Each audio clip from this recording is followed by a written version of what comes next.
What's up guys, Max here, and we recently got more information and a much bigger look at our MIKA in Street Fighter V.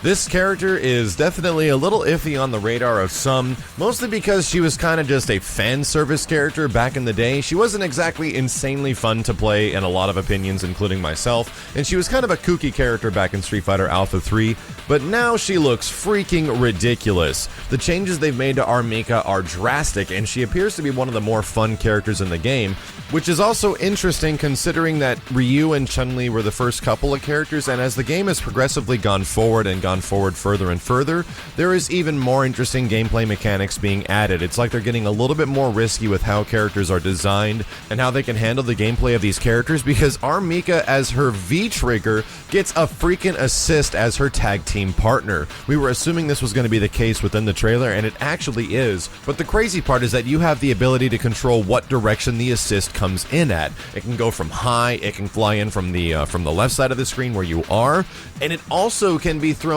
like individually. You don't have to use it within combos, and I believe you can kind of use it like Orchid in Killer Instinct and make some of her special moves that are potentially unsafe a little bit more safe. Her V skill is also fairly interesting as well, because it's called Mic Performance, and she literally gets on a microphone, starts screaming all this smack talk, and the longer you hold it down, the more powerful it becomes, and it essentially charges your V-trigger as well. But the best part is that it gives you a natural piece of armor to work with, so if you want to throw the microphone at somebody and keep charging it up, you have the ability to kind of make yourself safe. Now, if you look at Mika's move list, she has quite a few unique attacks, as well as a couple of target combos, which you do see in the video every once in a while. She's got a couple of special moves. One does return from Alpha 3, but she's been pretty much heavily retooled. A lot of her normals look a lot more effective than they were in Alpha 3, which was kind of a rough thing about using her back in the day. But she has two very specific command grabs called Rainbow Typhoon and Brimstone, and if you actually use your V skill, which is that thing where you do the mic performance, you actually start screaming into the microphone, this will increase the damage on Wingless Airplane, Rainbow Typhoon, and Brimstone, which is ridiculous. I'm not too sure how exactly this is going to work, but I've seen them do kind of crazy damage in the gameplay that we have seen thus far. One of the grabs also can throw the opponent into the wall for a stun state, so if you are close to the wall, they're throwing in this wrestling motif very well here, because you can throw them into the wall, they bounce off the wall, and they go into kind of this stagger motion, and you can follow up for a combo. She also does have some juggling potential as well, I think, with what's called the shooting peach. You can EX this move and it hits multiple times, and I've seen it used several times in the trailer as well as within the gameplay now as something that's fairly good for just a juggle style attack to get bonus damage. But with the command throws and all these different tools that our MIKA now has, Peter was saying that this is primarily a grapple character. Between any of the grapple characters that might be in the game. So the way he was explaining it was making me assume, or kind of think, that there was going to be grapple characters in the game that focuses not entirely on grappling, but has grappling style moves. Of course, Nakali is one character that's like that. He has these dashing attacks, uppercut attack, and a command grab.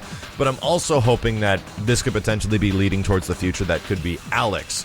I don't hate our MIKA. I actually like her a lot more in this game because they did handle her with a lot of care. She does have a lot of fan servicey stuff with her different type of like costume that she has on right now, as well as the slapping of the butt and all that ridiculousness. She does feel more like a Dead or Alive character than she ever has in a Street Fighter game, but at the same time, she animates really damn well. She has an amazing gameplay style that makes her probably more unique than many other characters in Street Fighter games in the past, and I'm looking forward to playing as her. No guarantee if I'm going to continue playing the character, but maybe something similar will happen with Cammy, where I absolutely despise playing as Cammy in this game, and now I really like it because there's this little bit of like barrier of entry to figure out really cool stuff, and there's some really cool stuff on display from these matches.